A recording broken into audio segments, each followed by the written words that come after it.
What's going on, everybody? Eric Lindquist at Stochastic here on the Odd Shopper channel, coming to you with another edition of Lindy's Leans, Likes, and Locks. Hit that like button, subscribe button, notification bell goes a long way for me on this video, goes a long way for you. That way you become apprised whenever great content is going live here at our little neck of the YouTube woods. Before this Dodgers-Arizona game goes to first pitch, first thing I'm going to throw out there, thank you to everybody who reached out to me, because again, I did not want that over once it was Jordan Montgomery starting. And it's kind of one of those counterintuitive things. As I'm looking at my splits board, I've got the Dodgers 119 WRC plus against left-handed pitching so far. Dodgers have been number one in baseball, 130 WRC plus against righties, but I just like Zach Gallen so much more than I like Jordan Montgomery. It's not even funny. And Jordan Montgomery's a good pitcher, but I just don't want to be a part of that under anymore. And I appreciate everybody who reached out to me, because again, Gallen going from 9.5 to 9 because it's Montgomery. I had my tickets voided. Hopefully you did too as well before that game goes to first pitch. I don't know what to make of it. All I know is that I think the Dodgers are in like a sneaky good spot. So it didn't end up on my premium betting card, period, in the Discord. So we'll see what ends up happening. I just have one of those feelings the Dodgers are going to go out and obliterate them. I didn't bet anything in it. I was actually going to take a small play on the under of 9, but then just decided against it once my tickets got voided. So hopefully you got them as well. We'll find out what happens, but something tells me that that game's probably going to go over with the way that my model ended up kind of changing course on that. Again, starting pitching, it's the most important part of what I do personally, because they eat up the most innings. It's the thing that is also the most predictable. And you talk about range of outcomes with starting pitchers. I think a guy like Jordan Montgomery is going to get lit up a lot more times over the course of a long sample size against the Dodgers than what Zach Gallen is. Hopefully we get Gallen on Friday it's going to be. So yeah, it's not even going to matter because they're not going to play the Dodgers. So we'll have to break that one down Friday. A beehive ends up throwing a huge caveat into everything that we covered there from Tuesday night into Wednesday's slate, and obviously didn't end up as a lock. I posted it in the comment section on YouTube, posted it over on X. Hopefully you saw that message somewhere, somehow. If not, again, you got your tickets voided, so if you switch the starting pitchers. There's certain sites where that's not the case, so you want to be very careful about that. If you ever have a question about anything, reach out to me over on X at Eric Lindquist. Happy to let you know. Again, I'm talking a lot of theoreticals, but I just want to repeat, I think the Dodgers in a much better spot against Montgomery, bar none. Reason that everybody in the premium Discord didn't get any kind of like, oh, well, Eric, why didn't you end up betting that? Well, somebody reached out to me over there, ended up letting them know that is no longer on the card. Good talk. Glad we had it. Awesome. We'll talk BetMGM. We'll talk Odd Shopper. Really long intro here at the start. Just wanted to get that out there because this is the first time that's really happened this season, night before. And enough people reached out to me, but not as many as last year. So it got me a little bit worried. Wanted to throw it out there because, well, it's a very different situation with different starting pitchers. Check out BetMGM. Check out Odd Shopper down below. We only got 6 games here on Thursday. I'm not feeling the best either, so maybe that's part of this too. Let's just get to the picks, Producer Jacob. There is a Producer Jacob. I just want to repeat for the people who think there's not. Let's get to the picks. Again, with only 6 games, we're going to be able to cover these all very quickly, so hit the like button. I really appreciate that. Colorado, Miami, that's going to be the first one up here. We got Mr. Lambert. I don't really like this guy at all, Peter Lambert. And Edward Cabrera, I don't know what to make of it because he's been somebody that I've had good feelings about, bad feelings about over the course of 2022, 2023. He's continued to get better and better as the years have gone out. And a 3.41 expected ERA, much better than his 5.28 ERA. But he's one of those uncomfortable guys where the walks are just ridiculous. And Luis Gil, his stuff is so special that, like, talked about the Baltimore spot today. Ended up pitching fantastic. They ended up winning a close 2-0 decision. But this is one of those that I just don't have as many dogs in the fight because the number is so inflated. We're having to pay minus 170, minus 180, minus 190 almost by tomorrow morning. Again, these are kind of spots where they're almost better off taking the dog, but minus 169, the best available line at Caesars Sportsbook right now, minus 184, kind of on the bottom end of it. Range of outcomes is wide, I think, on a guy like Edward Cabrera, but you get Colorado outside of Coors Field. Offensively, they're never going to look as good. And on the other side of this one, yeah, there's nothing you can really like about Lambert as you break down any of his stuff over the course of this season. 319 xWOBA, 247 expected batting average. He was supposed to be something. I think he was a second round there for them back in the day, like 2014, 15 area. I don't know. 4 expected ERA so far this season isn't that bad, but all of his underlying metrics for years and years have been pretty terrible. But this is not a price I want to be backing this Miami lineup. So Miami money line if you absolutely have to have something, but probably the game I'm the least interested on for Thursday. Next up, we have the Yankees, we have Baltimore, and it's Carlos Rodon and nothing else that is right now given to us. And I think I've said this multiple times before, but from a park factor perspective, absolutely love the spot that Rodon's in. It's a terrible lineup to have to face. You've got Baltimore that's just ridiculous, a 130 WRC plus against lefties, but that's adjusted for park factors. And when you start looking at this ballpark specifically, one of the most difficult for righty power. So as much as I like Carlos Rodon, it's going to be tough for me to probably back the Yankees, even at like a plus 110, plus 120. I think the game, I might be leaning towards an under if it opens at like 8.5. I'm not sure who the Baltimore starting pitcher ends up being, but I like the Rodon side quite a bit. Maybe under 2.5 earned runs. Again, this is a lean. If you want to know what I end up doing here, hit me up over on X at Eric Lindquist. Appreciate everybody who reached out to me today when you had Gallen to Montgomery. But again, just one of those feelings I get where the Dodgers are somehow, some way going to just smash their faces. Friends, BetMGM, they're the sponsor of this lovely program. If you enjoy it, first off, hit the like button. But secondly, check out up to $1,500 in bonus bets that you can get on your first wager if you sign up at the link below over at BetMGM. If you have DraftKings, if you have FanDuel, sign up at BetMGM, Caesars, Bet365. The more sports books, the better. And then when they give you great opportunities to get money back in bonus bets on any wager that you make, whether that's $20 for your first wager, $50, $100, $200, up to $1,500 is coming back to you in bonus bets if your first bet loses. So great opportunity to take a big swing, and you can't really miss when you get those bonus bets back, friends. Only if you're 21 and over. If you have a gambling problem, please call 1-800-GAMBLER. Back to the picks we go. Of course, the camera dies out on me as we head to the first leg of the program here. Again, just 6 games. Not going to force anything in early MLB season just because it's like, oh, I'm trying to show you how much I know. There's a lot of unknowns still. We're 1 month into the season. It's freaking May 2nd. So we'll figure it out here eventually. But I think this is a spot that I'm actually willing to put a little bit of coin down, and I did put some coin down. That's why it's a like. But we got Mr. Hauser on the mound, Adrian Hauser, who I just don't like. And Ben Brown, I'm really worried about him. 96 mile per hour average exit velocity is pretty high. When your exit velocity is higher than what the hard hit threshold is, for the people who don't know, 95 miles per hour. Plus, when I talk about hard hit percentage ad nauseum, that's basically just a ball that's going to get put into play that's going to have a pretty good chance of succeeding. When you hit it 95 plus, you start seeing those really hard exit velocities, 115. I mean, the O'Neal Cruz type home runs, they're fun. But anyway, just be paying attention to it. Ben Brown, 64.6% hard hit. That is just a gigantic number, not something you see very often, but he's got a pretty good strikeout repertoire. We've seen 7 games pitched for him, 3 games that he started. He started as a bullpen arm back in, it's March. Feels like forever ago. That's like 2 months ago now at this point. Or no, it's like a month based on the date, but April, May. Yeah, math. Look at that. I'm doing good math. I think backing Ben Brown is the right way to go. Now, there's one piece of news that dropped that didn't really affect this line a little bit. I find it weird.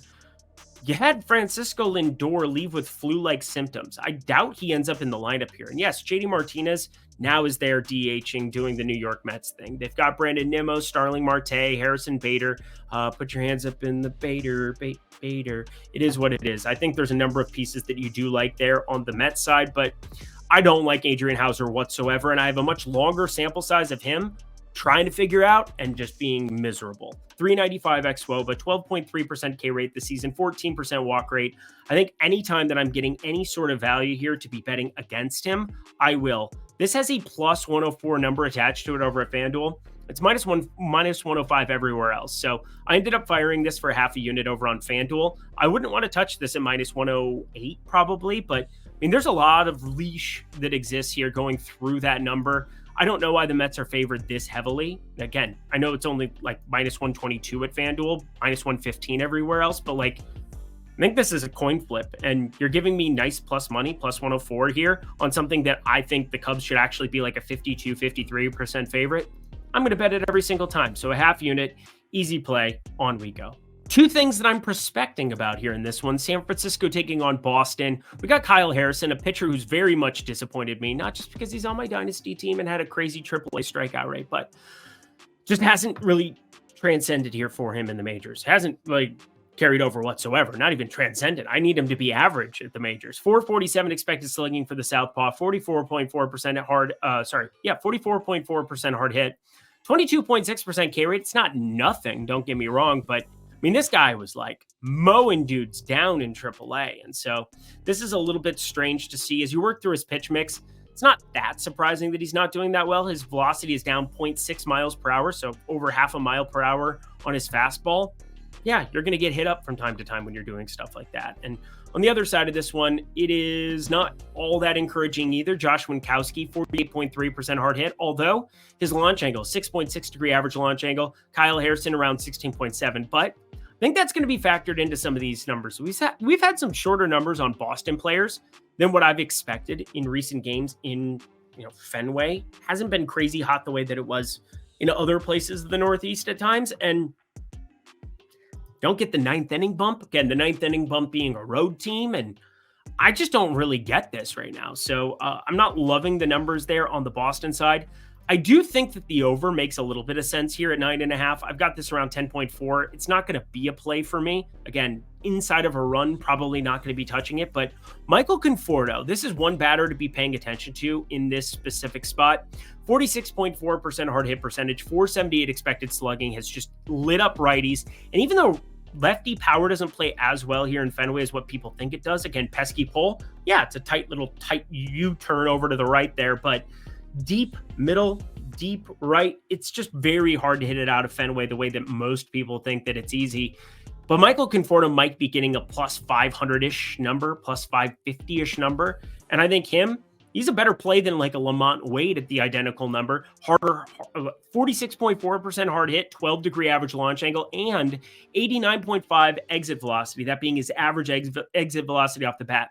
I think Patrick Bailey, probably too short of numbers. Matt Chapman, going back to last year, I feel like I'd be making a fortune if I just took no homer on Matt Chapman, because this guy, he always has crazy home run numbers, but only 4 now on the season on 124 plate attempts. And he's still, like, when you look at the odds in the morning, one of the shorter number guys on the San Francisco side. So probably going to be a pass, but over 9.5, that's a lean. Michael Conforto to home run. Keep your eye on that one. Anything better than that plus 500 number I'm expecting, yeah, that's going to be on the card. FanDuel, they've been routinely posting the best numbers there.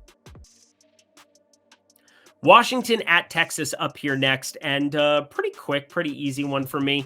We have Mitchell Parker, 270 xWOBA, very limited sample size, 46 batted balls in play for the Southpaw, but he's been good, 2.81 expected ERA, very, very good so far, but number of things that worry me here. Number one, fastball velocity, not really there. He throws it like 92, 91. He relies heavily on a four-seamer to really get him out of trouble. And again, that's his primary pitch. 230 expected batting average and a 115 batting average against with no whiff, no swing and miss, like a 2140 RPM. I'm not a big fan of this pitch. And it's apparently been his primary pitch, which then leads you into the game block. And it's like, oh, well, who did he face? Faced the Dodgers for his first outing, which again, pretty impressive for him to just get by with just the 2 earned in that spot. And then Houston, which, I mean, Houston, take it or leave it right now. Some of the righties been struggling more. So for a Southpaw, getting Kyle Tucker, Yordan Alvarez in their current iterations, Kyle Tucker's been insane. Yordan Alvarez, I would call him disappointing at the early start of the season. And then Miami, where, again, looking through the pitch mix, been pretty decent. So it's hard to really know what you're getting with Mitchell Parker. But I know what I'm getting with Nathan Eovaldi, because this guy, going back to last season in the postseason, has just routinely been solid. 3.66 expected ERA so far this season, 575 pitches. So we're starting to accumulate the sample size. Last season, 3.98 expected ERA. So he's been a little bit better this season. And as you work through the velocity, because that's something I do with pretty much all these pitchers at this point in time, it's up. It's up nearly a mile per hour. So I'm looking at a better version of Nathan Eovaldi, a far more known quantity. I don't know why I went to like known, like Canadian or something there, but Washington, we know that their lineup has been overachieving to a certain extent. And even still, you look at their numbers against righties on the season, hasn't been all that impressive. So I'm not a big fan here of trying to back them there. 99 WRC plus, hey, you're average, great. Texas is going to be above average against just about everything. Now, over the course of this season so far against Southpaws, Has it been electric boogie woogie woogie? No, 94 WRC plus, but I'm expecting things to get better, and I want to get better. Why not lay the -1.5 here? I think the run line is definitely in play for me here. I like it. Texas. Let's get after this Mitchell character here, who I'm still not sold on him to this point. Sign up for Odd Chopper down below, friends. Again, promo code Dinger's done, but if you use promo code Lindy, bottom right there, 20% off. Use promo code Lindy, expert picks, Discord, premium tools, all of that in one package. That becomes $12 for your first week, $42 for your first month. When you use promo code Lindy there, 20% off at the link below. Cool. Great talk. Glad we had it. Back to the picks. Here we are.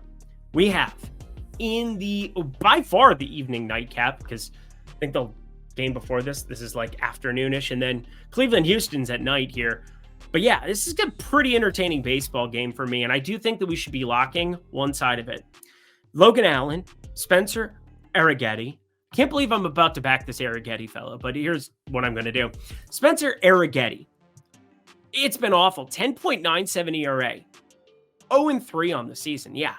Again, win, loss. Don't really pay attention to that. 2.34 whip. Awful. Fastball velo, like 94-ish. But he's at a 4.38 expected ERA despite nearly an 11 ERA. And this is just where the small sample size of stuff really gets laid out.